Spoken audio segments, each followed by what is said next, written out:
go. It's kinda hard to say, my baby, when you're in pain, my baby, when your life is breaking down and it's out of your control. But then the light, it came, my baby, right after I forgave me. And I prayed so hard I thought I'd lose my mind. I'm a little stronger, baby, took a little longer, maybe. Tell my younger self to enjoy the ride. Do you know, do you know, do you know that things get better? Do you know, do you know, do you know? I had to roll the rolls in the dark. I had to roll the rolls in the dark. Everybody sees you falling apart. I had to roll the rolls in the dark.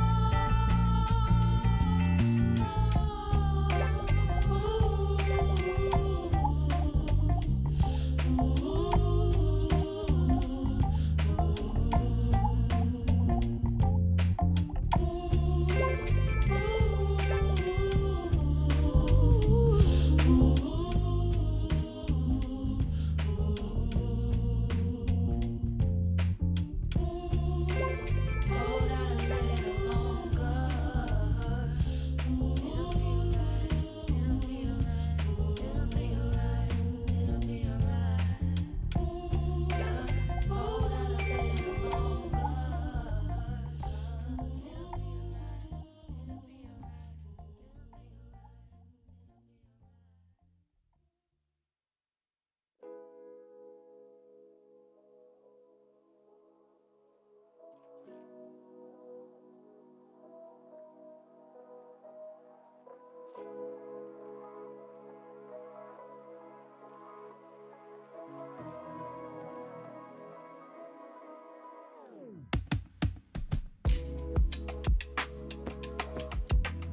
be alright.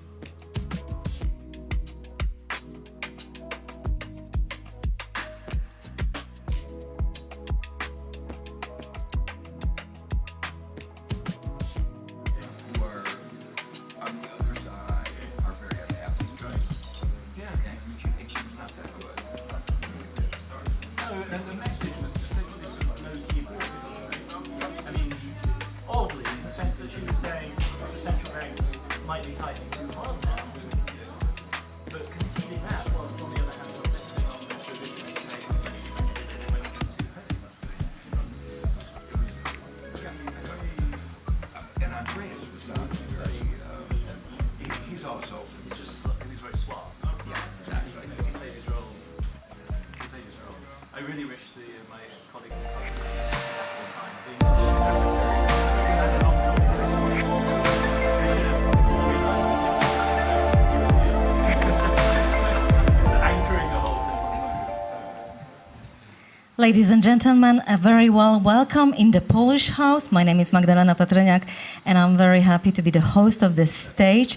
For the last 2 days, we've been discussing the very important issues regarding the energy transformation, the sustainable growth of GDP, climate issues, so also tackling the issues of healthcare, cybersecurity, among many topics that we are bringing to this stage, and also the 3Cs House, which is also a common project of a Polish delegation. And now a very long-awaited panel discussion and topic that I do believe is expected by many, not just in the House, but also those who are watching us live on our social media channels. You will have the opportunity to see in a minute leading economists, the world economists, discussing what is the new global growth model. The introduction and the keynote speech before the discussion panel will be delivered by Professor MARCIN PIOTKOWSKI, Professor of Economics at the Warsaw University of Koźmiński University, also a senior economist in the World Bank. where he actually focuses on Asia, Southeast Asia markets, while we'll be discussing Poland and Central and European region in a minute. Professor Piątkowski previously was the chief economist and managing director at PKO Bank Polski, the largest bank in CEE. Also the economist in the European Department of the International Monetary Fund. And also he's been visiting scholar at Harvard University, OECD Development Center and London Business School. It's my great pleasure to welcome Professor Piątkowski in the Polish House and invite him to our stage. I think a round of applause would make this appearance more welcoming, wasn't it? Thank you. Good afternoon, everyone. Thank you for having me. It's obviously a great honor and a privilege and a pleasure to be here with all of you today, including our distinguished guest. A big pleasure. What I want to talk to you about is to present some of the highlights from my book on Europe's growth champion and the relevance that the Polish experience of having almost made it economically can have for the rest of the world, for the region, for Ukraine and a couple of other countries in Eastern Europe, for Europe and other countries around the world that continue to struggle to become more developed. And what I want to share with you today is a bit of a Hollywood story. And the Hollywood story is, it always has to end with a happy end, but the beginning was difficult because Poland is an example of a country that for most of its 1,000 years of history has been economically underdeveloped, has been technologically backward, and has been a few steps behind the more developed countries, particularly in the West, in terms of development. And then suddenly something big has really changed in the last 33 years after '89, during which Poland has become the best performing economy in Europe and one of the best performing economies in the world, particularly among its peers at the similar level of income. So I want to focus today on three key messages. First, to quickly explain why Poland and Eastern Europe has been economically underdeveloped for most of its history, and what is the relevance of this knowledge for 150 countries around the world that continue to be poor or struggle to catch up. Then I want to explain what actually had to change after '89 for this economic underachiever to actually make it. And it made it big because it more than tripled its GDP per capita, PPP, in that period, more than anyone else, and now has almost $35,000 of income per capita, PPP, and has become high income. And finally, and this will be a segue to our following debate, I want to talk a little bit more about what does the country and the region needs to continue to do to fully catch up with the West. So let me take you through the story. If you have any questions or comments in the meantime, please interrupt me. Anyway, a bit of a story. The most Poles in the audience will know this map of Europe from 1600s that shows Poland and its geographical apogee, where it was one of the, if not the largest country in Europe. And these are the pictures that we all shown in our historical textbooks. What we are not shown are these charts that shows Poland's level of income relative to the United Kingdom and a lot of other Western European economies. And the key message from this chart and a lot of other similar charts is that Poland had a period of a bit of economic renaissance in the 16th century, even though there are a lot of those, including myself, that would doubt whether these numbers are correct.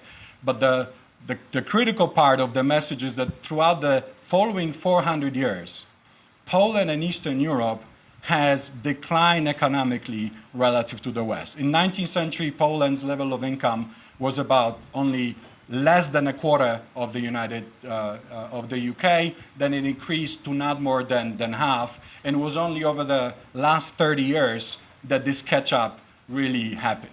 So you have a story of 400 years plus of economic stagnation. The key question is, why did this happen? And again, it has relevance to a lot of countries that ask themselves the same questions today.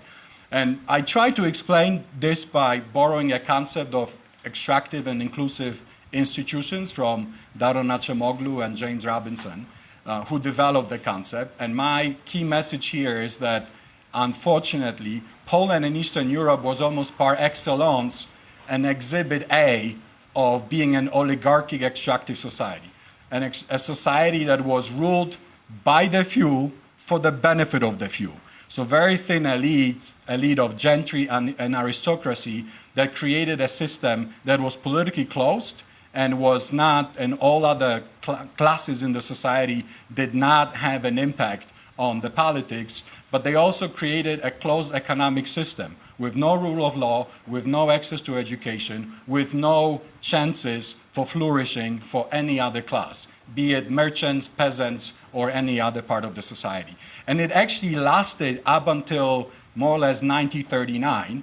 And one trivia statistics I can share, that even in 1939, only 1% of young Poles would be enrolled in university. Today it's 50 times that percentage from 39. So it was still a society, despite a lot of success that happened in the interwar period, where it was still extremely difficult for someone who was not born rich to truly flourish. And that helped me to sort of try to go beyond, a step beyond Acemoglu and Robinson, because what they argue is that inclusive societies make you successful, extractive societies keep you from growing, but they do not necessarily fully explain how do you move from being extractive to being inclusive.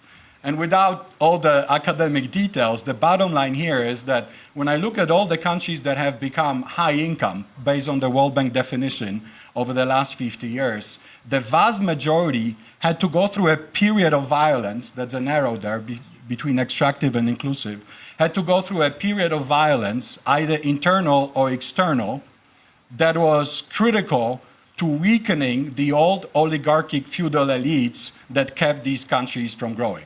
And once this happened, once the shock happened, new institutions, economic and political institutions were created that changed the fate of these countries. And again, today, there are still only 45 countries that the World Bank defines as high income. And more than 150 are still, you could argue, on the extractive side. So what were the shocks that affected Poland and Eastern Europe? Now, there were two shocks, unfortunate shocks, and please don't quote me not being an apologist here, just being an academic. One big shock was obviously the Second World War, and the big other shock was communism. Now, communism was cruel, oppressive, and economically inefficient, but at the same time, it actually, unfortunately, it bulldozed the old feudal oligarchic structures that kept the whole of Eastern Europe from developing before. It also industrialized the region, and it also opened up the societies to the level never experienced before. So it's an example of an unfortunate, unwelcome shock that actually weakened the very system that kept the region from growing. But as many of you remember, in 1989, Poland looked like this. And one of these lovely ladies could be my grandma. I'm old enough to remember. I was 14 in 1989. I remember my grandma standing in long lines in similar stores trying to get some kielbasa, some sausage, which was otherwise not available. So economically, the system failed. And in fact, there were very few, Professor Stiglitz probably was different, but there were very few in 1989 that would predict that Poland would be one of those that would make it economically, that would become more successful. In fact, a lot of people would bet on Hungary, on Czechoslovakia, on Eastern Germany, but there were very few of those who would say that Poland would make it. And in fact, a lot of them were wrong, because over the last 33 years, Poland has become by far the fastest growing economy on the continent, which is why I called the book Europe's Growth Champion. It increased its real GDP per capita by almost 3 times, and PPP by more than PPP income more than tripled. And for those who, I wrote the book a few years back, so this is an update on the post-COVID performance. And again, the good news is that Poland has continued to be Europe's growth champion with the highest increase in real GDP between 2009 and the first quarter of 2020. So this Hollywood story of a poor turning into rich continues. And also globally, I don't know if Professor Justin YIFU LIN is already online, but globally, aside from China, which still has a significantly lower level of income, at about 60% PPP of what Poland is, among all the other countries, upper middle income and high income, Poland has also been the fastest growing economy worldwide among its income peers, which again has never happened before in the 1,000 years of the history of Poland and of the region as a whole. So, you still with me? Everyone? Good, good. Like in a good class, thank you. So what were the drivers of success? I tried to cover two types of drivers in the book.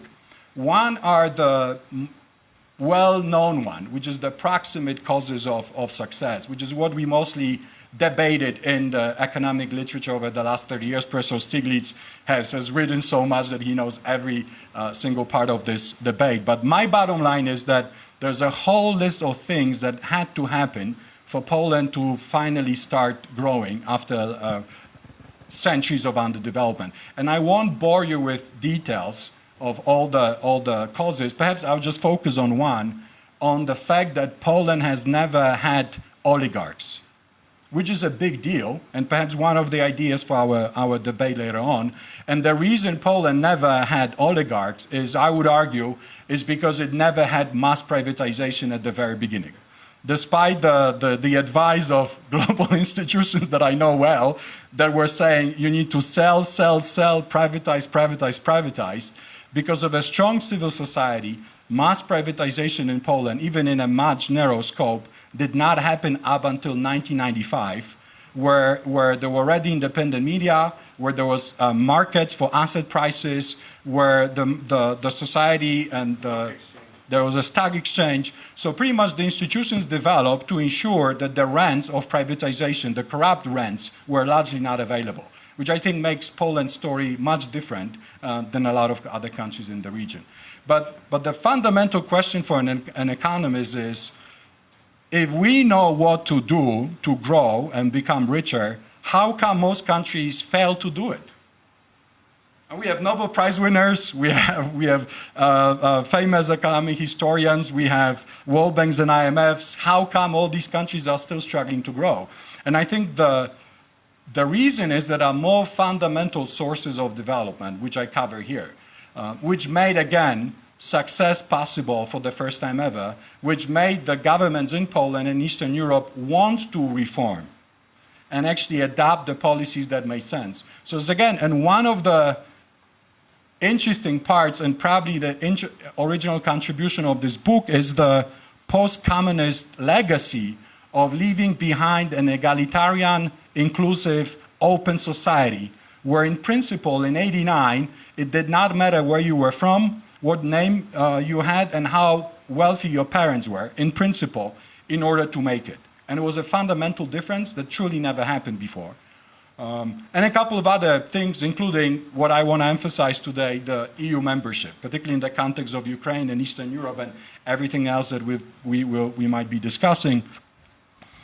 Western reform anchors were critical to Eastern European economic success. Without the prospect of joining the European Union, joining NATO, joining OECD, joining global institutions, this miracle would have really never happened, because it provided an anchor around which the society could find consensus and say, yes, we all want to be part of the European Union, and yes, we'll sacrifice, we'll even compromise on some of our ideas and values in order to enter the European Union.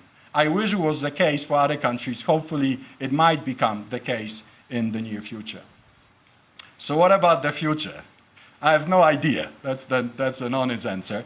But one of the scenarios that I see and we can discuss later on is, I see for Poland, for Eastern Europe, for Europe and the world as a whole, at least 5 key challenges. I call them 5 Ps, so it's easier to remember. From productivity slowdown that is affecting the global economy, through population aging, all the way to plutocracy, which I define as growing inequalities in income and in wealth. And in fact, this is also an issue in Poland. I have to admit I was wrong in the book because I was praising Poland's success in ensuring that the inequalities are constrained. And in fact, if you look at the official data from Eurostat, Poland is about at the average of the European Union in terms of inequality. But when you actually adjust these numbers, and if you access broader data, including from tax returns, then the picture changes. And this is a chart from one of the research papers that actually looked at the tax data to show that Gini is apparently not at 0.3, which would be around the EU average, but is actually closer to 0.4, which would make Poland a country with much higher inequality than the European average on the whole. Is that post-tax or pre-tax? This is post-tax. Post-tax. Yeah, happy to share but the bottom line here is that if we correct it for the lags in the survey data, the Gini is actually much higher. So the solutions. Now, along a big list again, I called it 5 I's, from institutions, investment, innovation, immigration, and inclusiveness. And I hope with all the distinguished panelists we can discuss them in more detail. Institutions, because big part of Poland's success was the absorption of Western institutions in the run-up to the EU accession and after the EU accession. And I hope it only continues. One of the things that Poland could do is to integrate even more. I think it's in the region's strategic interest to make European Union as strong as possible and even strengthen not only institutions domestically, but strengthen European institutions and perhaps come closer to this beautiful, perhaps utopian dream of creating the United States of Europe. Second is investment, and I'm happy we have Professor Justin YIFU LIN online, because one of the things we all not doing well is that we are underinvesting in our children's futures. And the way we are underinvesting is because public investment in the whole of the European Union is extremely low. It is about 3% on average in the EU and about less than 5% in Europe.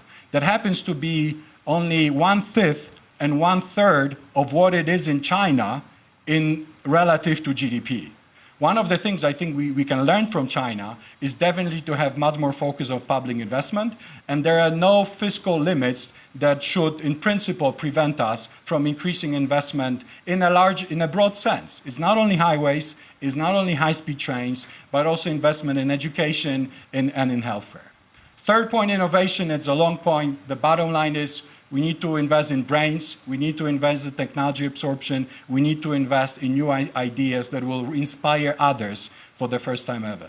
Immigration. I was a big believer and a supporter of immigration. Now it happened for wrong reasons, unfortunately, for Putin's aggression against Ukraine.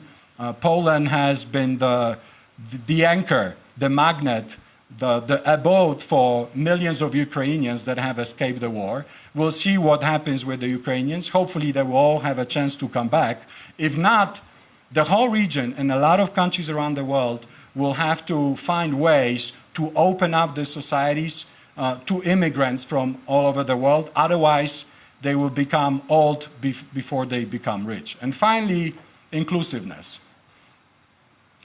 I think economic growth does not make moral, economic, and social sense if it's not shared with everyone. If it's only shared with the elites, that's really not the point of economic development. So clearly, Poland and a lot of countries in the region have some homework to do to ensure that we build a post-crisis future that is much more inclusive, that in principles allow everyone to flourish regardless of their personal circumstances. So, to conclude, I wish there was a good movie about economic development. I think these movies are usually pretty, I'll skip the one. These movies are usually pretty or not exciting enough. But the point I wanted to make is that Poland is truly a Hollywood story of a country and a region that it represents that for most of its history has struggled to develop economically, and that all changed in the last 33 years. And it changed for a number of reasons, but the key ones are the institutions that Poland supported, the focus also on development beyond GDP, something that we can discuss, and finally inclusive growth. An inclusive growth that would give everyone a chance, regardless of the wealth of parents, regardless of gender, regardless of sexual orientation, regardless of birthplace. In fact, an inclusive society that allowed a poor boy raised by a single mom in a small city in the middle of nowhere in Poland to write this book and present this to you today. Thank you.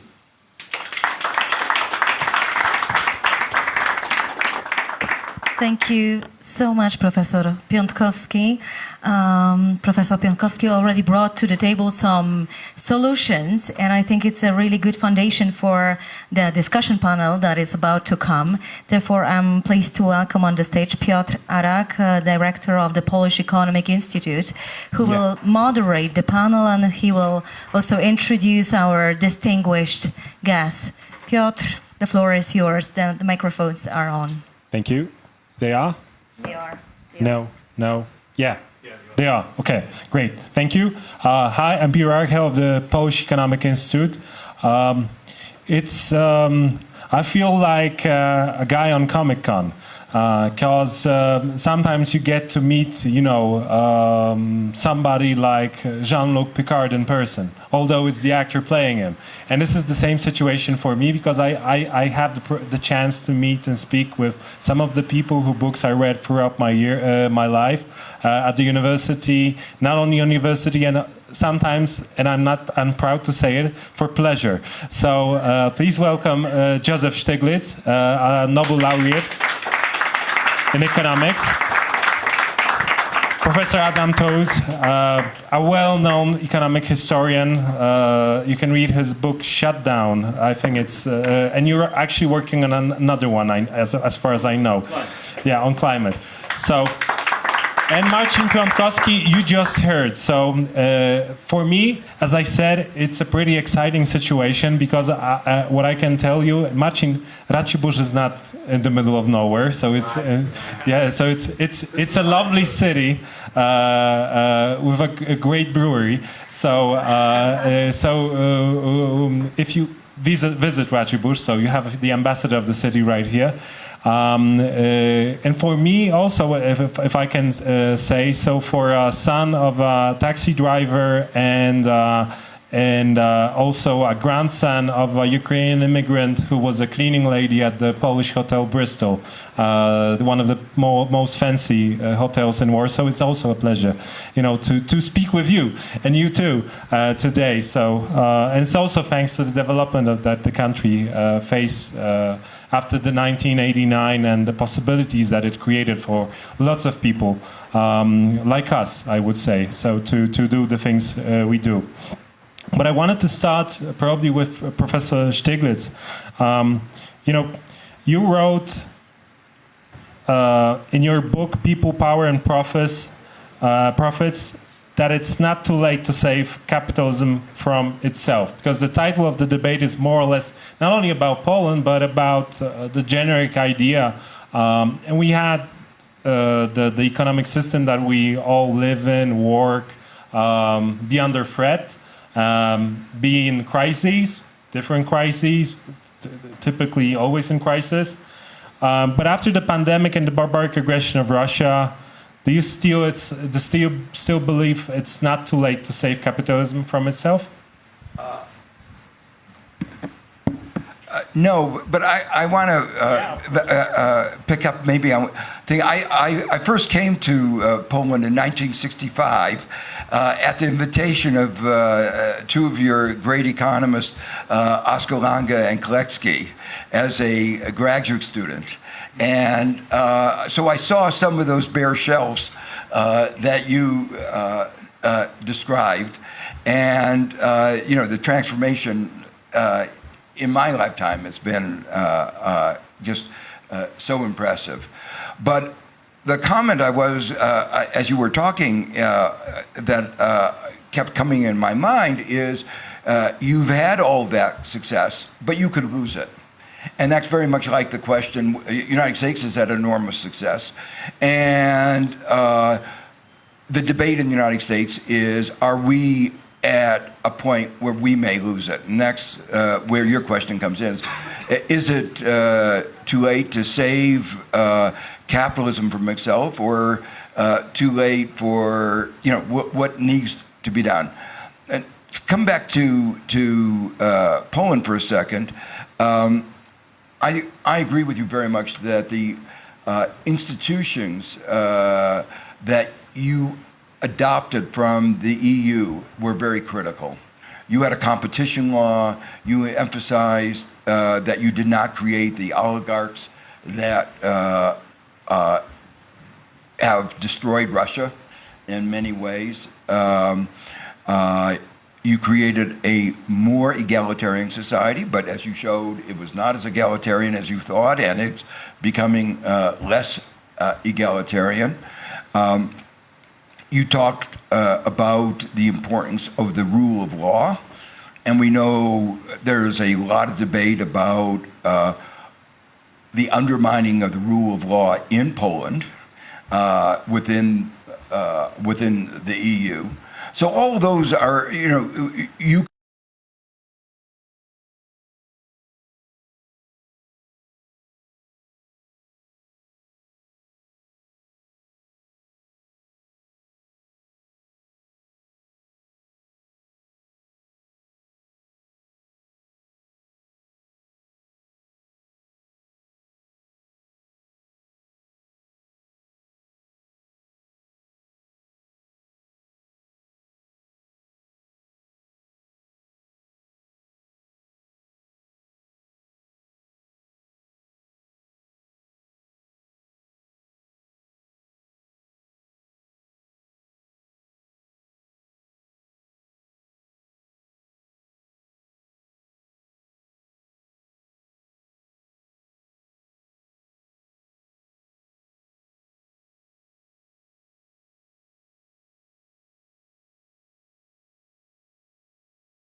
Fact says it's not stolen.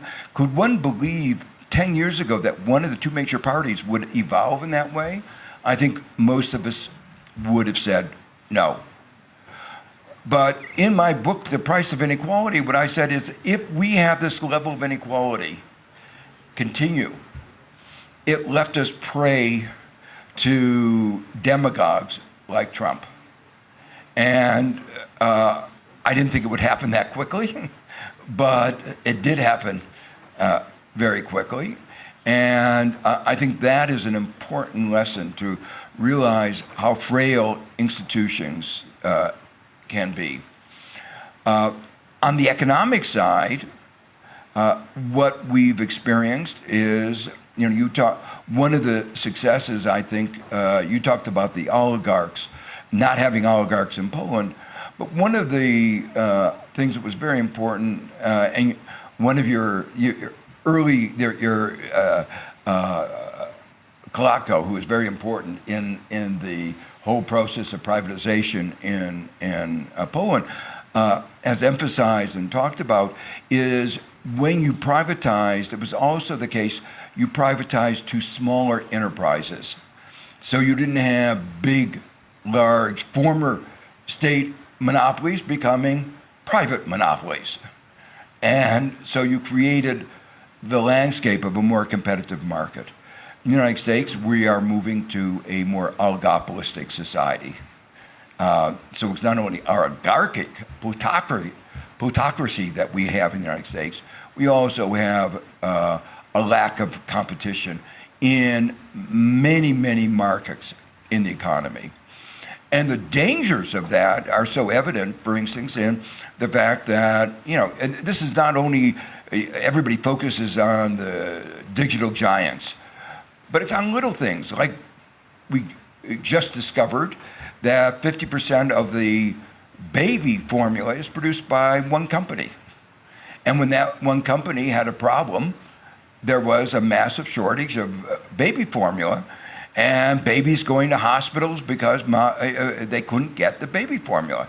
And our society was not able to, our economy was not able to respond. So the answer to your question is twofold. One, you have to recognize the fragility of your success. And the second one is, no, it's not too late, but whether the politics of where we are now will allow us to make the reforms in income distribution, in economic systems that we need, that's a question that's still open.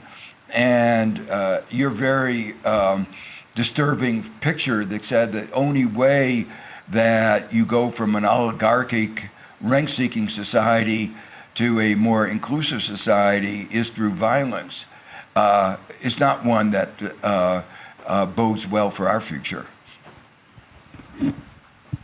Thank you very much. Professor TOOZE, not the same question, but you, after the pandemic, you wrote in one of your essays that there's basically no coming back to the status quo.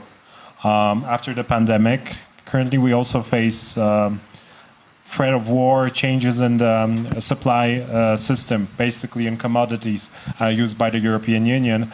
I'm not going to ask you this question, which is too difficult to answer, so what's going to happen, but what's your take on the situation given your previous works? So what do you expect in the coming months? And also, probably you have some comments to the presentation from MARCIN, because we discussed it previously, so you can start with that too. Well, thank you for that interesting question, but may I first extend my compliments to the Polish House and the Polish representation here for featuring a book by a university press on the promenade of Davos, in the middle of Davos. I was sitting on the front rank and thinking, why am I enjoying myself so much? And it's because it's a fascinating academic seminar, and man, does it make a change from what goes on here much of the time. And seriously, kudos, this is wonderful. Do it again, make it a Polish tradition to bring one of your brilliant intellectuals to the promenade at Davos and allow them to strut their stuff. It's just great. And I have so many things to say as a historian. The first question I wanted to know, but I'm not going to, I'll just label it, but the composition of historical economic data for Poland is shall we say, a gigantic, almost artistic endeavor, because it involves welding together the data from the Prussian part, the Austrian part, the Russian part. And I couldn't help wondering whether there's interesting contrast to be found in the institutional experience. I've supervised at least one PhD on Polish economic history, which would suggest were very interesting, very much in line with your thesis, but revealed by the contrast between the Russian bit, the Austrian, and the Prussian bits, for instance. So you get internal variation. And I watched with fascination and trepidation how you navigated the slide of talking about the dramatic, historically irreversible consequences of communism and collectivization on Polish society. And I admire the frankness with which you credited the transformative impact. And I think it does pose one of the greatest, most fundamental questions, not just in economics, but almost in the philosophy of history. How does good come out of the violence of a moment like that? How do we, as Europeans, internalize? It's a particularly extreme experience for Poland, given the picture you showed us of Warsaw at the end of the war. I think it was Warsaw. But it is a more general question. I mean, how do we digest the violence of modernization? Because even the success stories incorporate violence, and you don't need to be a Marxist to believe that that is part of the story, which is why the films about economic growth ought to be far more inciting than they are. because it is, as we all know, in our bodies, in our families, as you were both experiencing, and it's true of my family in Britain as well. These are stories of literally physical transformation of the circumstances of people, and what could be more dramatic than that? But to come to your question now, what did I mean? Yeah, I mean, they ended this book, Shut Down, with a slang English phrase, "We ain't seen nothing yet," which basically is a gesture towards the future to say that if we think about our current circumstance and we're bewildered by the variety of shocks we've faced, I think my sense is that we need to brace for more like this coming in the future. And it does seem to me that that intersects rather nicely with your narrative of Polish history, because there are periods in which Polish history is sucked into the maelstrom of violence. The 17th century, which destroys the Polish-Lithuanian Commonwealth or reduces its power and makes it prey to division in the 18th century. The violence of the early 20th century, which first creates Poland out of 3 defeated empires and then destroys it, annihilates it, and then remakes it totally anew. I mean, those periods, we achieved a kind of blessed relief from them. We lived for decades under the shadow of total nuclear annihilation, a nightmare which is now back with us. And then in 1989, we were collectively released from that entire shadow.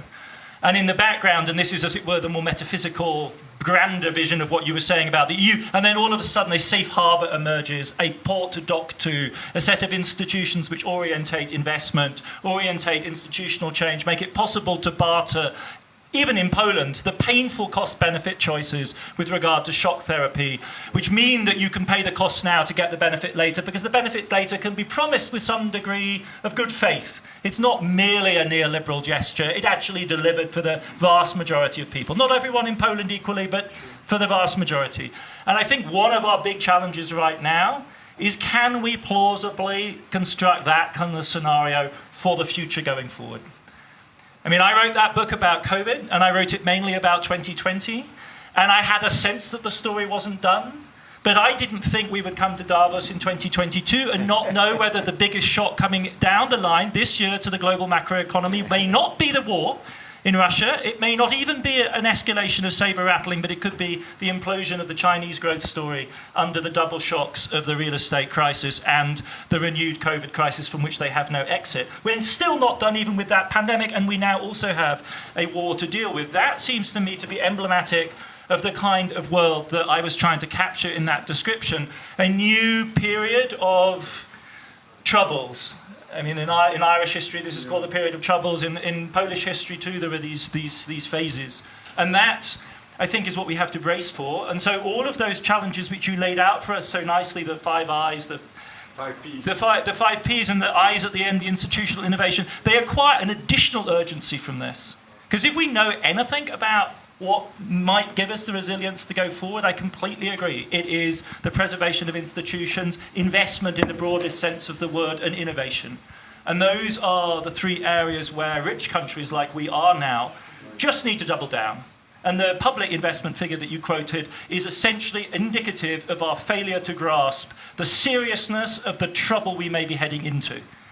Because the best way to prepare ourselves for that, you know, a sort of slow decline may be an attractive vision of what happens, but the best way to prepare ourselves for that turbulence is to have capacity in humans, in institutions, and in physical resources, in biolabs, in technical innovation. So, to my mind, even under the sign of this rather alarming vision that I offered, I completely concur with your diagnosis of where rich societies, it's our best bet anyway. It's no promise, it's no guarantee, but it's our best bet.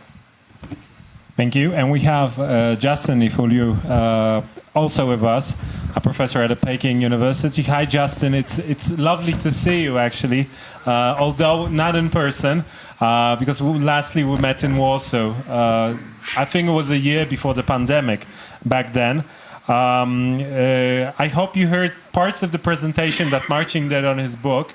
And I wanted to ask about the issues that some of the panels and also Marcin touched upon. So inequality in Poland, inequality in the United States, but also there is a lot of inequality in the People's Republic of China. Issues connected with a rising number of people who have more than enough probably, and the issues with the periphery and those people who are not cannot manage so well.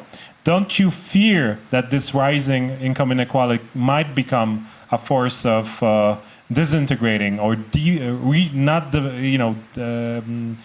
not fostering development in China in the upcoming years? Justin?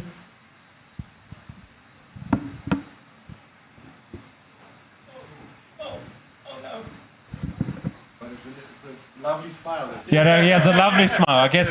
Get frozen, that's the one. Okay.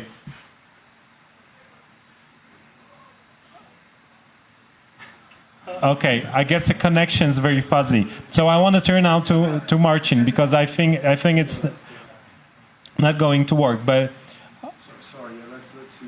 let's see once again. Justin, can you hear me?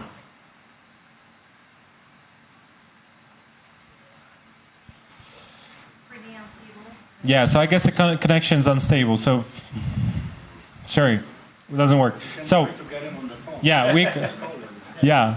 So I hope the connection's gonna work anytime soon. But going back to you, Marcin. Yeah. So Poland is probably a champion of globalization. Globalization worked a lot for the country, for the economic development. It was one of the points of your book too, that we use the chance of, what the WTO and the European Union advancement and integration process created.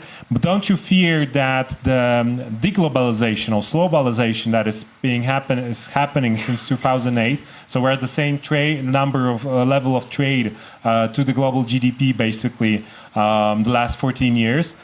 Is basically making the semi-peripheral economy of Poland kind of into shambles. So we're not going to work well if we're going to have, closer production, no offshoring, no investments in other countries. Don't you think that this process that is actually started kind of in the pandemic and probably is going to be more developing in the next years, a threat to development?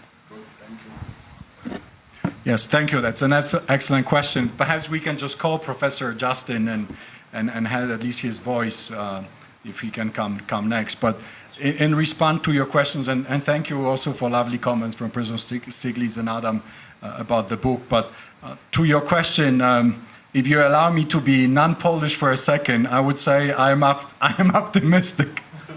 Guardedly optimistic about what can happen, particularly in this region. And that may sound counterintuitive, particularly given what is happening. But on the question of deglobalization, I'm not sure it's really deglobalization, because what has happened is in Asia, trade flows are growing, investment flows are growing, even people's flows are growing. So I think this is not a global phenomenon for every country that they suddenly their trade, investment, service numbers have started to decline. They're still growing in many parts of the world. What I think is happening, and it started to happen during COVID with reshoring, is now happening even faster after Putin's attack on Ukraine with friendshoring. I think this process will continue. Whether you call it deglobalization, I don't know. You could call it friend globalization, and probably there's a better word to call it this phenomenon. So I think there will be the war in Ukraine definitely has accelerated the bifurcation of the global markets, the divide between countries that are democratic and part of the broader definition of the West, and those such as Russia, which are clearly not part of the same system. So that crossroads, I think the world has taken this crossroads, and the forks in the road, the paths will diverge more and more in the future. Now, for the global economy, all other things equal, that translates into slower growth, less connection with some of the economies, particularly with Russia, but also particularly with China and others, will be in a slightly slower growth globally. But then there are some parts of the global economy, like this region, which again can actually benefit from this friendshoring. Because where are you going to locate your production if it's exactly not in the areas, in locations, in geographies, in countries, which has already been a manufacturing hub, as Central and Eastern Europe has been for the last 30 years, and also those that still provide the sort of the type of, at least at minimum, the environment, the institutions that provide the security for foreign investment. One sort of statistics on Poland, in last year it attracted FDI in the amount of $25 billion, which was almost double, as you, actually I'm quoting your article, which was almost double of what it was in 2019. So the friendshoring will likely lower global economic growth, but within this huge ocean of economic development, some smaller fish like Poland and like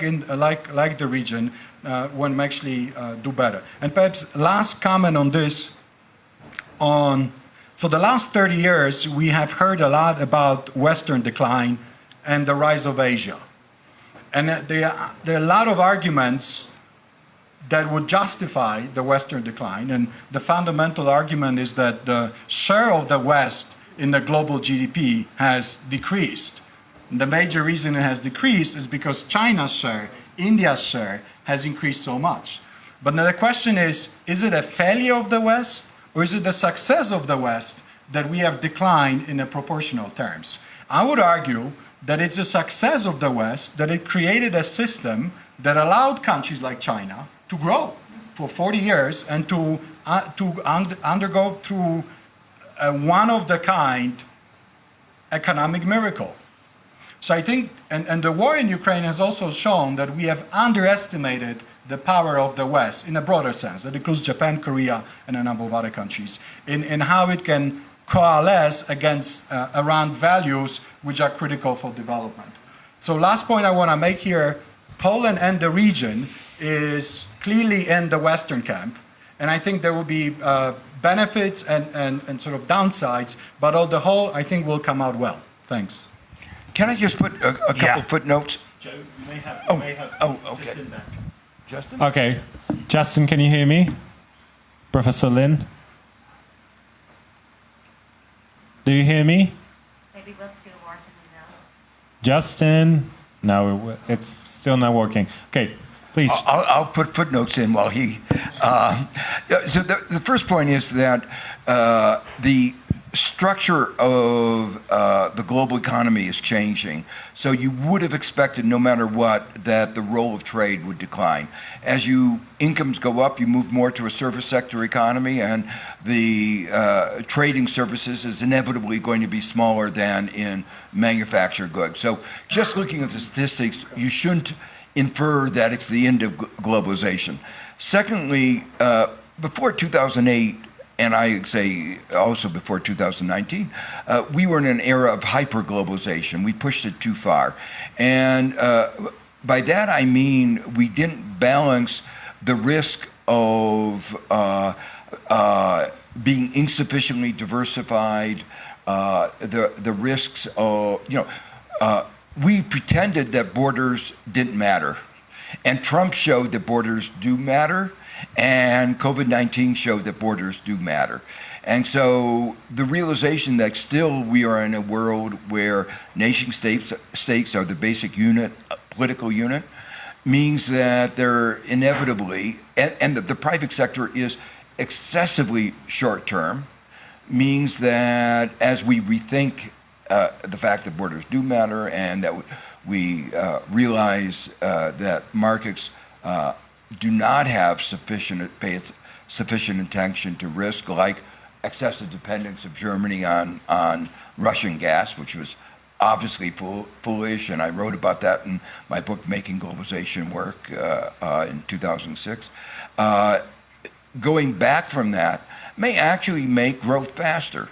That is to say, they made the wrong decisions for the long run as they were focusing on short-term profits. So I'm not even convinced that long-term growth will be reduced. But obviously, it is worth lowering growth a little bit if, in the long run, we have a more stable economic system.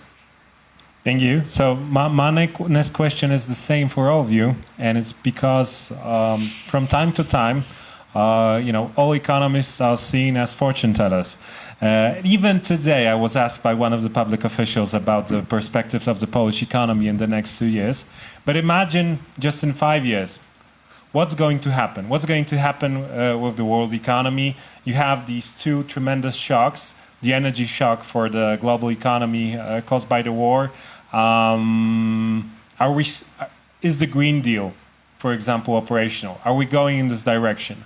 Are we nearshoring? So we're doing more investments in Southeast Asia or Central Europe or in the United States, some Industry 4.0 being created with less labor-intensive work, but still present and made in America. Or is it something different? We have more Brexits, more populist themes present in the European Union, in the world, or even the second term of Donald Trump. I don't know. Yeah, Professor TOOZE. I mean, I think to make that problem manageable, I'll just take one segment of it. And it seems to me that we are beginning to get a view of what the dynamics of the energy transition might look like. And I think it seems quite likely that 5 years from now, the Green Deal, Next Gen EU, and Europe's double drive, both to decarbonize and to uncouple from Russia, has legs, is moving forward, and has produced real results. And apart from anything else, it's in fact the shift in the position of Poland's government which makes one more optimistic about that, because it's no secret that Poland was one of the holdouts in defense of the coal industry for obvious local political economy reasons. And the shift in the position of Warsaw, I know from conversations with friends in Berlin, has been greeted with huge enthusiasm on their part. And it is fantastically good news that there now appears to be the basis for a deal on that dimension. And what we need and what Europe needs to move forward is complex, grand bargains of a variety of different kinds, and bridging the divide, which was painful and real and powerful between Western and Eastern Europe before this crisis, helped to unify Europe on energy. And with Putin's help in that regard, I think you can see a direction of travel there that's real. All the more clearly, however, I think we see bifurcation across the Atlantic, because this same crisis has driven a completely counter movement in the energy politics of the United States. America is not an energy importer, it's an energy exporter. It has a large fossil fuel and broadband domestic fossil fuel industry. And the logic of this crisis has driven the Biden administration, which started out as a Green Deal administration, into the arms of those interests. It began already last year. It wasn't Putin that started this. The petrol price is so neuralgic, and the opposition of centrist Democrats, including Joe Manchin, who's been darkening the halls of this meeting, the King of America parading through Davos this week, has blocked dramatic moves by the Democratic administration, and the window of legislative opportunity there is closing as we speak. They have maybe 6 more weeks to do a deal, and then we're done. So at that point, I think, high carbon strategy for the United States is locked in. There are complementarities here in that America may and is already deliberately positioning itself as an LNG exporter to Europe, and this will assist Europe in gaining autonomy from Russia. And the most optimistic read is that this same LNG can then be pivoted in the 2030s to Asia, where it will help to kill coal in Asia. Because to complete the global picture, I think the Chinese administration, the Chinese regime, is in fact serious about decarbonization. They are not an energy powerhouse. They have major coal, and that's all. And coal is killing their population quite literally. The problem is not really the climate envelope so much as the immediate destruction of Asia's big cities under the cloud of pollution from coal. No one in Poland needs any lessons on that. You've all experienced that. You have the smell in your nose. And that means, I think, that there really is a powerful committed drive on the part of the Xi regime to this. And so I think we could see a kind of 5 years out, not exactly an alliance between Europe and China, but at least a convergent movement along certain lines, with the exchange, for instance, of key technologies working between Europe and China. There is VW, the German auto industry, which is a key source of the outsourcing growth, not just of Poland, but broader Eastern Europe.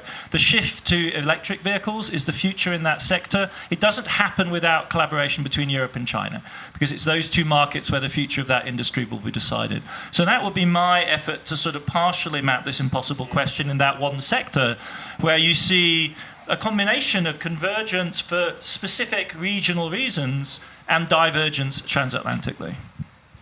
Professor Stiglitz? Well, I really hesitate to even begin to answer the question, because if I project 7 years back, and you asked me in 2014, 15, 13, where would we be? I obviously none of us would have predicted Trump. None of us would have predicted COVID-19. You know, but Keynes even wrote an essay about the world of his grandsons. So you know. Yeah, nobody. He's probably right about that too. Yeah, yeah. He actually got that spot on. And no one would have predicted Russia. You know, you would have a land war in Europe. So that should give a certain sense of humility. And we're talking about a few years. So the only and I think, as I suggested, there's a lot of political uncertainty going on right now. We don't know. I think the short-run uncertainties of even on a narrow issue like inflation, how long it's going to take to bring it down, whether the central banks are likely to overreact. I'm a little bit afraid that they will, and that will be slow down the global economy. There are at least reasons to be afraid. They're reacting to a supply side shock as if it were a demand side shock. And, you know, they have their models, and they are going to use those models until it's absolutely evident that they are wrong. So all that makes me, in the short to medium term, a little bit more than a little anxious and hesitant to make any clear prediction. Let me just raise one topic, one area, which is I think that there's a high probability that the world will become more bifurcated between democratic regimes and authoritarian, or let me say, the democratic world and the rest of the world. One of the things that I have been initially surprised at is why more countries in the developing world, emerging markets, didn't side strongly with the more democratic governments. I mean, I thought the case was so clear: Russian invasion of Ukraine. Everybody should be on the side of good against evil. I mean, if this was if you're not going to have a black and, this was as black and white as you can see the world. But in terms of where the emerging markets and developing countries are, there has not been that support. And part of the reason I think we have to recognize is that we've been through a period, COVID-19, where we had vaccine nationalism, where those in Africa did not get access to the vaccines, those in Latin America did not. Russia provided the Sputnik vaccines to Argentina and to many countries in Latin America, whereas American companies were hoarding the vaccines, demanding contracts that were secret and unacceptable. Russia was even offering to create production facilities in countries, whereas we were not even willing to share technology. The amount, this was a big event, a life and death event that is right on their, very much in their minds, partly because COVID-19 is still going on. And we were not on the right side of history. And when I say we, it was mostly the United States, but everything is bundled together, and I think the magnitude of the resentment is very great. Meanwhile, of course, the debt in the developing countries, many of the countries, is very high. Sri Lanka is the manifestation of that, and nothing is being done about that. But what they are seeing as the fallout from the war is higher energy and food prices, and they're bearing a large economic cost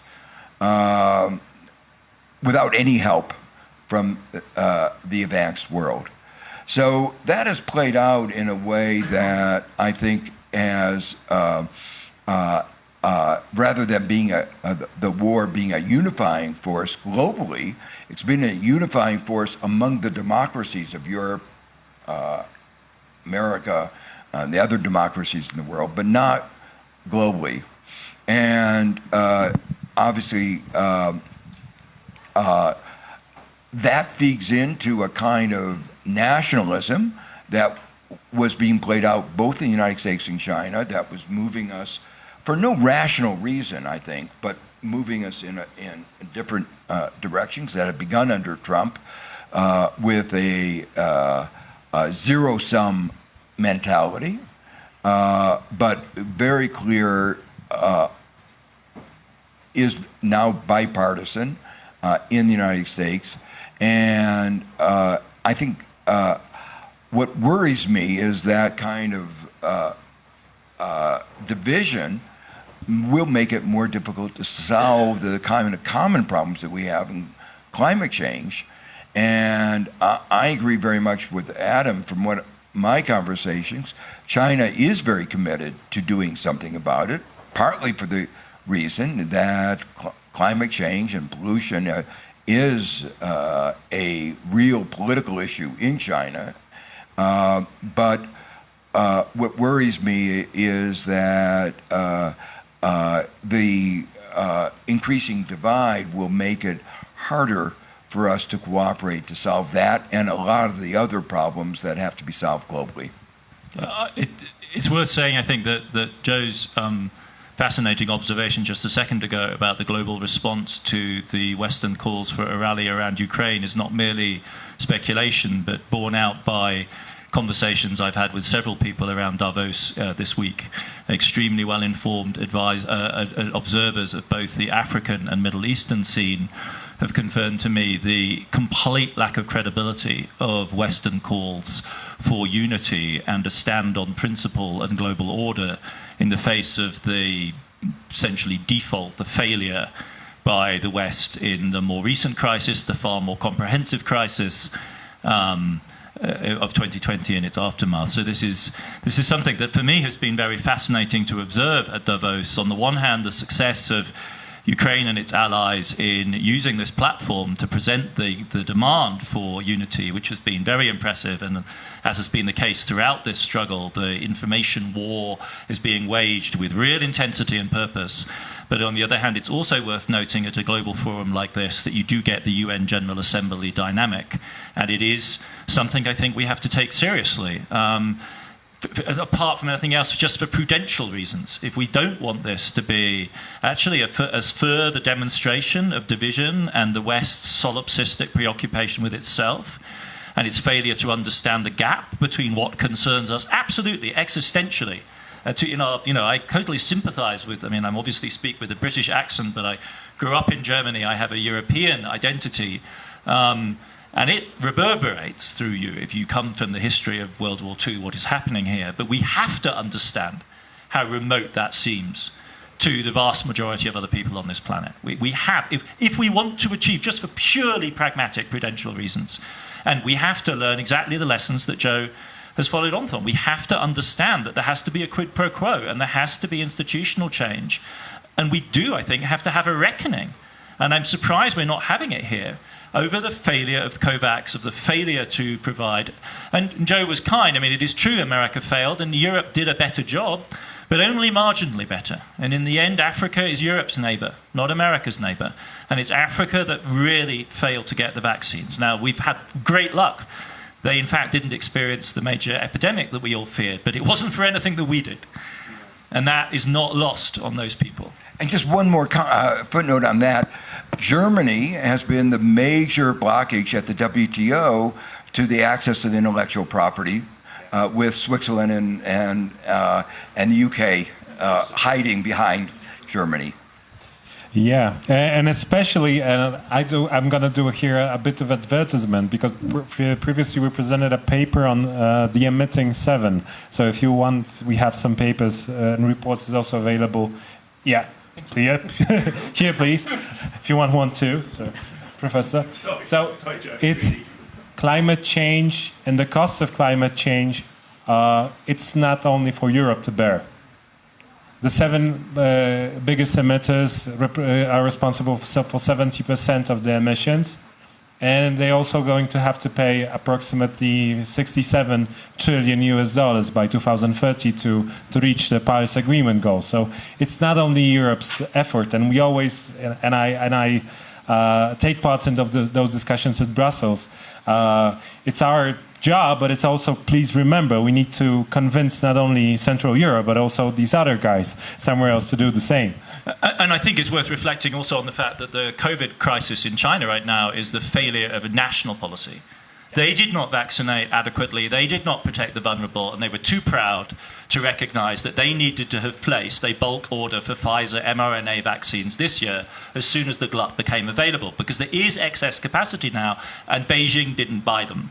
And that is on them. They have positioned themselves as the losers. I mean, I take your point. It's fascinating a Polish institute should do this work, because it is indeed one of the defining features of the modern world that China's CO2 emissions are the same as the entire G7 put together. 29% of the global total, America, Europe, Japan, all wrapped up into one, which from the point of view of a kind of morality, I completely agree. We need to get outside our solipsistic heads where we think this is our problem, we did it, we need to fix it. That isn't the world anymore.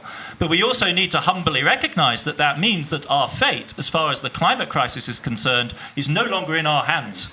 It's beyond us. We lost that moment. If we had done it in the 90s and forged the technologies, maybe there would have been a path. But in light of China's growth, which you referred to as this one-off, it is indeed a world historic event that transformed the condition of over 1 billion people in a matter of a generation. That's it. We lost, this is communism's next great shock, if you like, to world history. And it leaves us not, morally unburdened to a degree, but also now as passengers on a train which we no longer are driving. And we have to come to terms with that reality too. It's a huge challenge for Western political thinking. Marcin. Yeah, I think great answer and a great question on where are we going to be in 5 years. Maybe where do you want to be in 5 years? I have two parts of the answer. The one part is I would love Ukraine to be independent, sovereign, and growing strongly in 5 years from now, and to be, if not part of the European Union yet, but be really on the path to the European Union. I think if we meet here 5 years from now, I would love this to be the case, and I think in the interest of Poland, Europe, and the world as a whole is to have a prosperous Ukraine that is part of the West. So I hope that that will happen.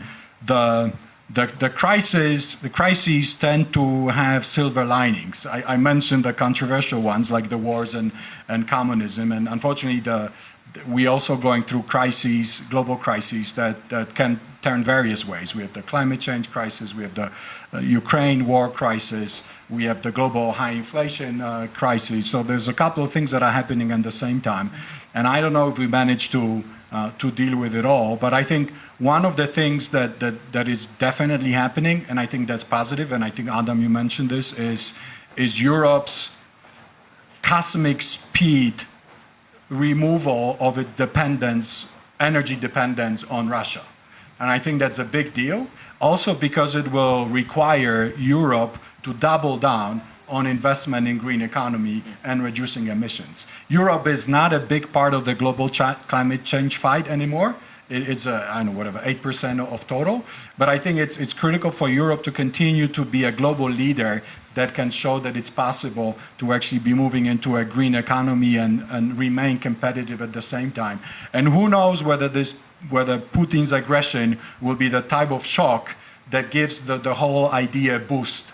And will be, in 5 years from now, it's very likely that we'll have moved way beyond expectations on this road to reducing our dependence on that will, I think, happen, but reducing our dependence on fossil fuels. Other than that, I would want for us to discuss what is the homework that we need to do between now and 5 years from now. You can have various acronyms. I use this 5 I's, but I think it's one of the ways of looking at the regional, continental, and global perspective, like say on institutions.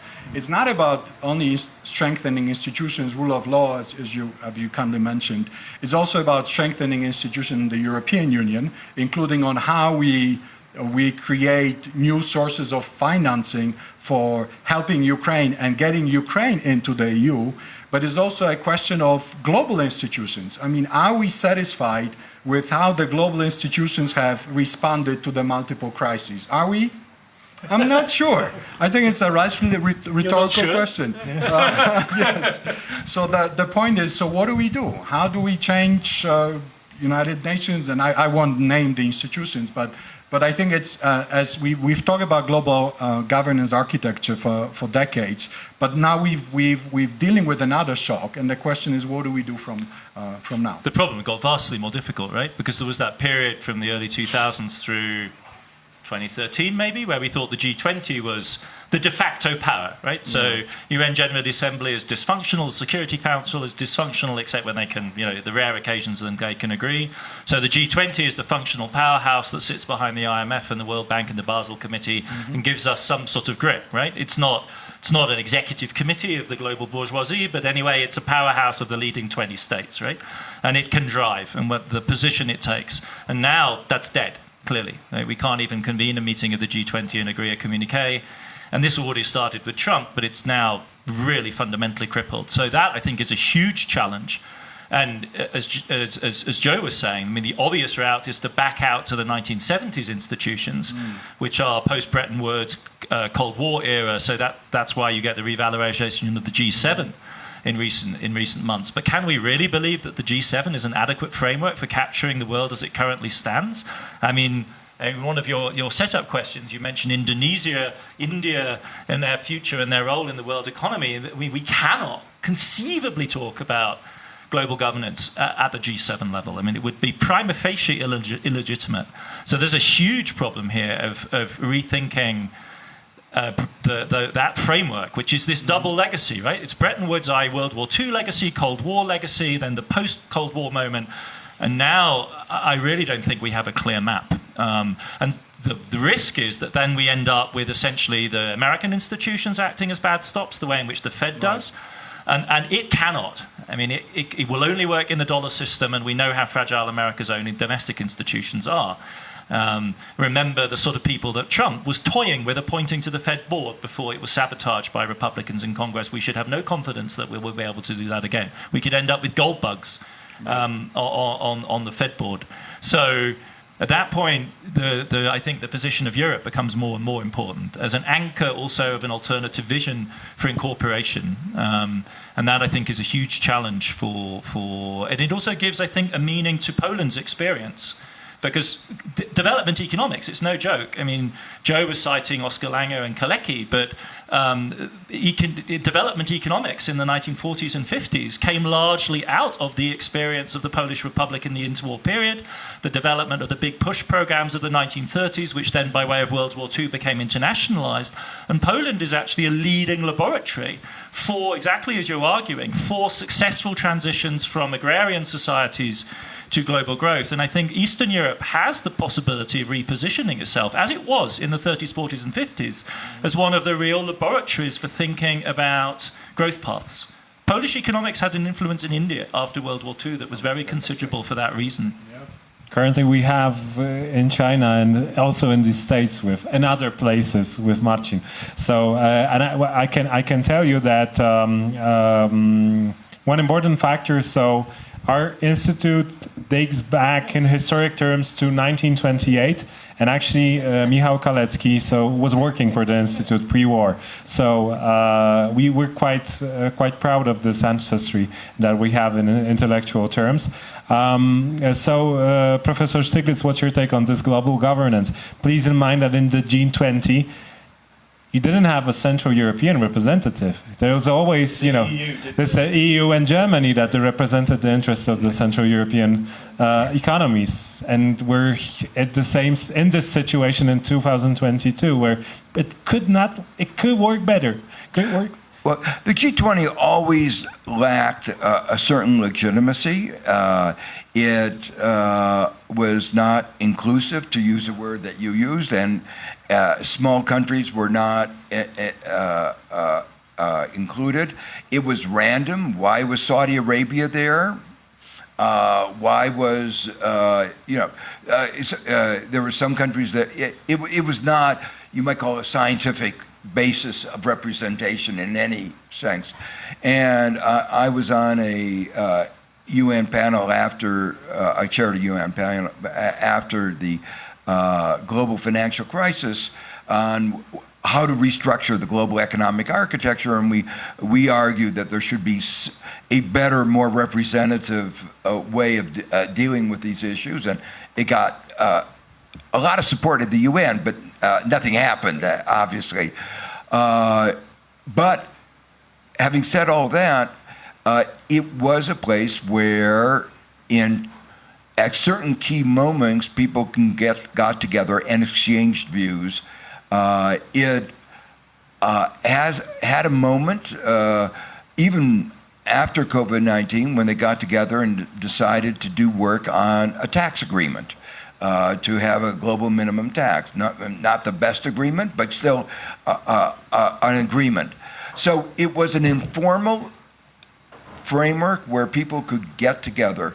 Now it's very clear it's going to be very difficult, and until the war is resolved, for Russia to be with the United States. U.S. walked out in the meeting of the finance ministers when Russia turned to speak came, and so the G20, as long as the war is going on, is basically over. But it had already begun to fray in terms of solving macroeconomic problems, even before that. Its high point was 2009, when Gordon Brown led the response to the global financial crisis. And it wasn't the U.S., it was actually Gordon Brown in the UK. So I think global governance is at a very difficult moment. And I think what will need to be done if this continuing tension continues is for a new informal arrangement. Davos is one place, but it's too informal and too unrepresentative. But there has to be a framework where people get together and discuss these issues. The challenge, I think, is not only the rest of the world, is democracy issue. It's also the U.S.-China tension, because U.S. and China, but largely U.S., has ginned up the tension between the two countries, and in a way that I think is unnecessary.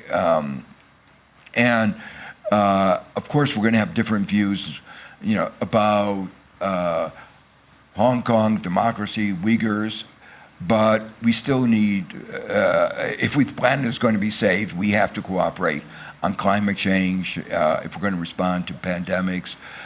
It's too large in the global economy to ignore.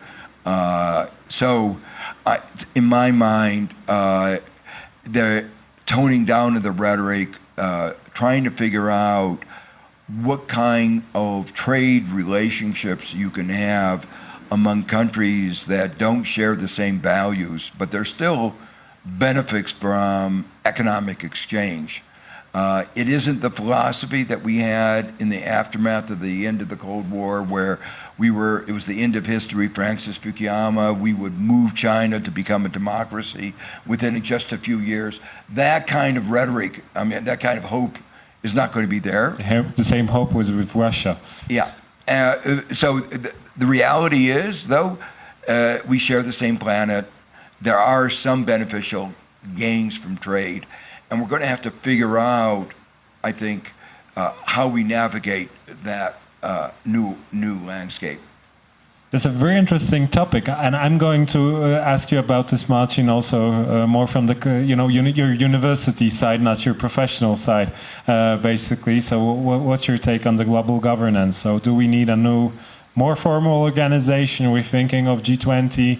There are many discussions on that in the international press at this moment, and we seem to be lacking a place where we can discuss some of the issues. Probably this is one of the first places, and that's why it was organized this year, mid-2022, because there's a need for debate.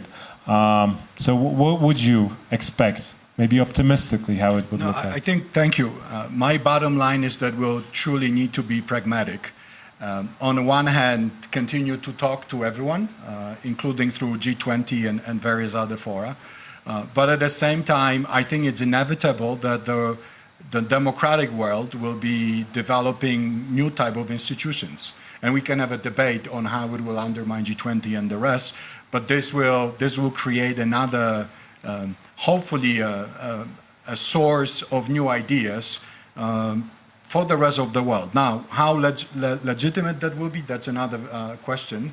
But I think that body can include India's and Indonesia's and all the other countries, let's call them, Nigeria. those that are fully aligned with the international rules of the game.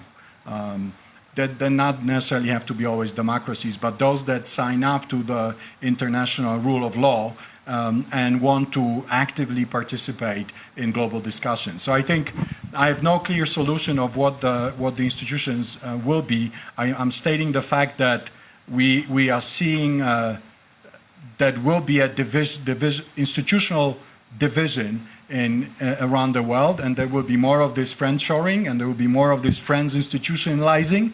And the question is how useful these institutions can be. I think that can be useful, but the jury is out.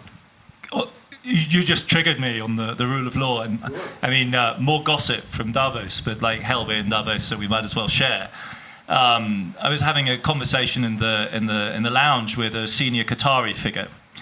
And Qatar is obviously part of our solution to the Russia problem. If you're Germany, Qatar is your new best friend because this is where you're going to get gas from. And Qatar has made a world historic investment in LNG capacity. In the next 5 to 10 years, is going to be a global mega provider. And so far, so good. They're also hosting the World Championship, which has been the Soccer World Cup, which for him has been a particular preoccupation for some time. And he's been dealing with the pushback on labour rights and so on for years. But I was really surprised by what he said to me, which was specifically about the rule of law. And his question was to me, Adam, do you think the rule of law is safe anymore? And I sort of did a double take, and I was thinking, what does he mean? And he said, these sanctions against oligarchs, I don't understand it. Like, is property not safe anymore? Like, so if I've got a yacht in the Mediterranean, like, do I know that this yacht is going to be safe? I mean, if I had a mansion in Italy, how would I ensure that this mansion was protected? And his absolute bona fide appreciation of the current world situation is that we are systematically violating the thing that he thought we all agreed on. Nothing else, no values, anything else. We agreed on sport, everyone loves soccer, and we agreed on LNG. And the other thing we also agreed on is that if you own a yacht, and you've got a French or an Italian title to a yacht, it's your yacht. And if you have not had due process, if no one has hauled you before a court of law, if no one has formally accused you, charged you, found you guilty and can impose a penalty, you do not have your yacht taken away. And so I paused for a minute and I said, you know what, I think it's really interesting. I think it's true that none of the oligarchs that took the precaution of acquiring Maltese, Cypriot or Portuguese citizenship, I don't think any of their yachts have been taken away. Now, I also don't think you could stay in the inner circle around Putin if you had acquired a precautionary passport. I'm sure that's the kind of thing the SFP took a close interest in, because you were signaling your willingness to take an exit option. But if you did take an exit option, I think that protected your yacht. But I think when we talk about the rule of law and everyone who buys in, like, we again have to check our prejudices here. Whose rule of law and under what circumstances? And we should remember this, and I think I pushed back and said, look, this only happens if you do what Russia's done. And Russia has done something utterly egregious, outrageous, extraordinary. I mean, it's just absurdly violent, gratuitous. And this doesn't happen to you if all you do is little green men in Crimea. Right? If that's what you do, inch, piece by piece, salami tactics, a little bit of destabilization, sharp elbows in a space like Ukraine, well, then sanctions may be against the inner circle, but Abramovich still had his football club, everything was good. In fact, the current central bank, the head of the Russian central bank, was awarded not one, but 2 prizes by global central banking magazines. Yeah, well, she's good.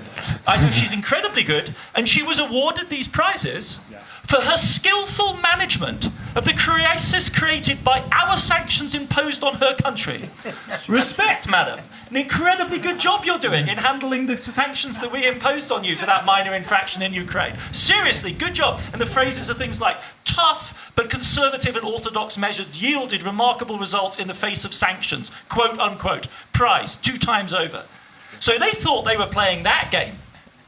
They thought they were playing that game where you got to keep your yachts and you got your global gongs and you got to go to the BIS and the G20 and everyone played along. And all of a sudden, all of them are seeing this world shifting. So when we confidently say rules of the game and people signing up, we need to be clear about what we actually mean here and the mixed signals we're sending to people all around you. Other people on the promenade here are thinking to themselves, what on earth is going on?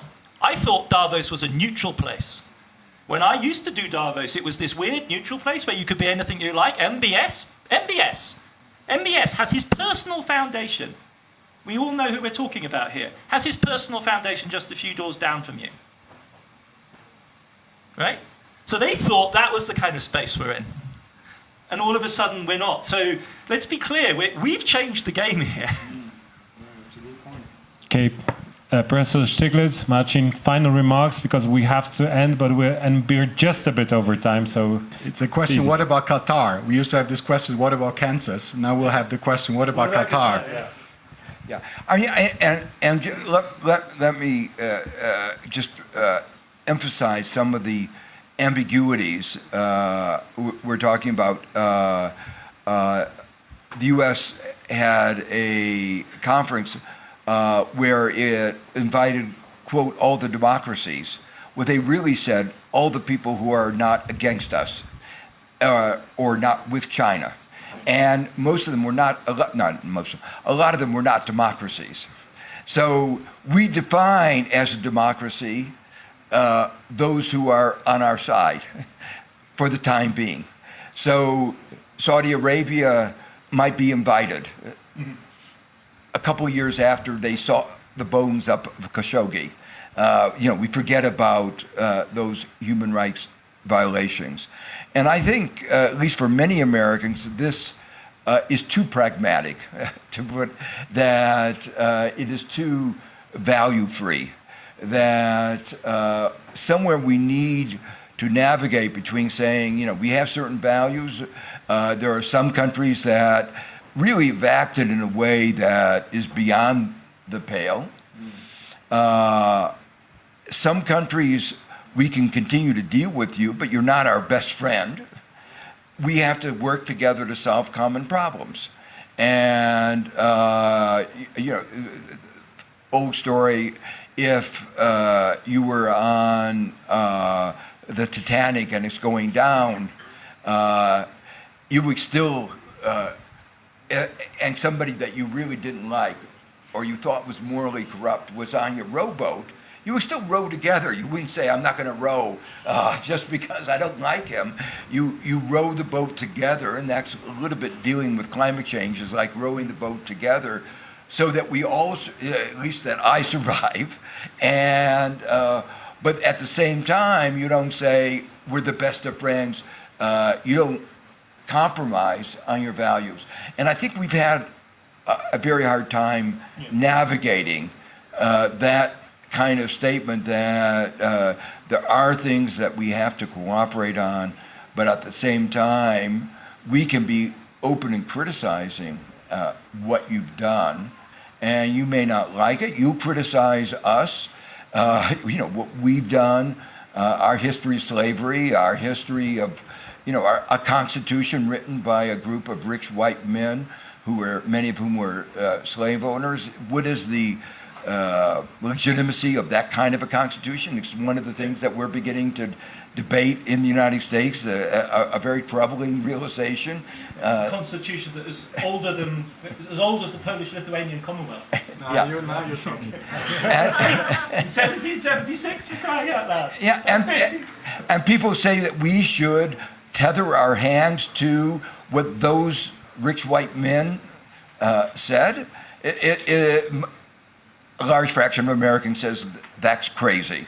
So we're going through a very, very traumatic time, I think, in our history. But part of the answer has to be a degree of pragmatism on the one hand, but it has to be a pragmatism, I think, anchored in both values, and one of the values is reason, and reasoning and facts, and trying to reason about what is in the common good. Marcin, what's in the common Thank good? you. Let me end on a note that I started with, which is on the importance of making sure that post-crises, once we are done, because the war in Ukraine will end, the inflation will come down, climate change will not go away, but at some point, some of the crises will end. I think it will continue to be critical to do everything to keep our societies inclusive. What I argued in the book is that it took violence throughout centuries, oppression, deaths, to create a system that has allowed 45 countries around the world to become rich, including Poland now. And I think the worst thing that could ever happen is for us to lose it again.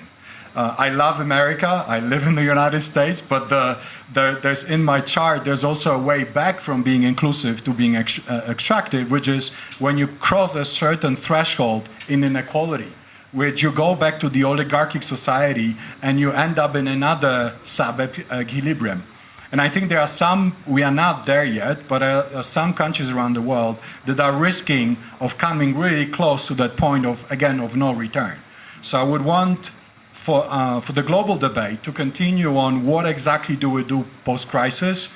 I think it's clear we need to continue to talk about making taxes more progressive, domestically and globally. I mean, it's been great that multinationals will now, hopefully, inshallah, pay effective tax rates of 15+%, but let's see whether it will happen.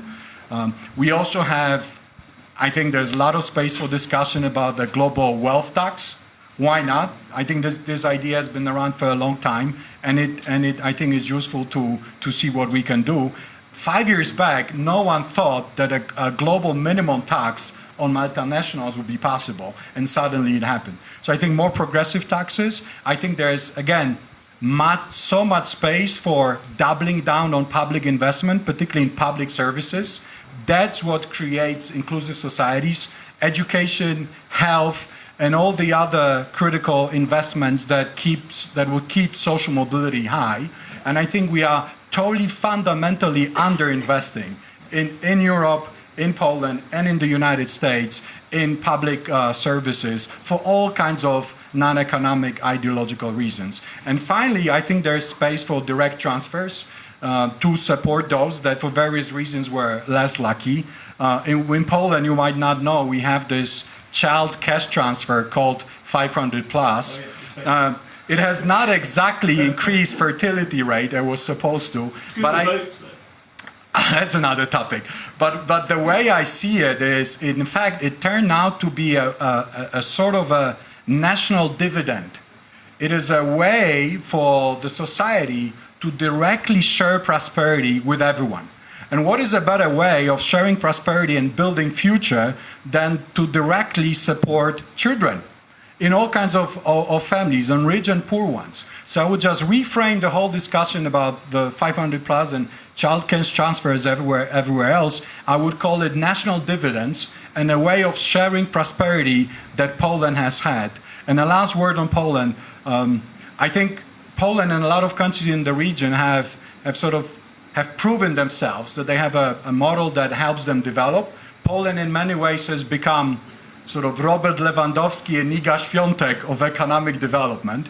I'm quite confident that it will last and at least until the end of this decade. I'm much less confident whether it will last beyond the end of this decade, and whether we as a region as a whole, Central and Eastern Europe, will be able to develop ideas that will inspire the world. Thanks. Thank you very much. And please have in mind that it was us 2.5 years ago that we presented a paper on tax havens here in Davos. So, and there was the Secretary General of the OECD sitting right in your place, in your spot, who read the paper. Hopefully this also managed to influence some of the debate that was going on back then on the minimal tax, also, which we were writing about. Actually, not that many institutions were talking about that issue in that period of time. Currently, it might even happen. So looking forward to it. Hopefully, the same will happen with the emitting seven. So the issues connected with the climate investments that all these countries have to face, not only the European Union.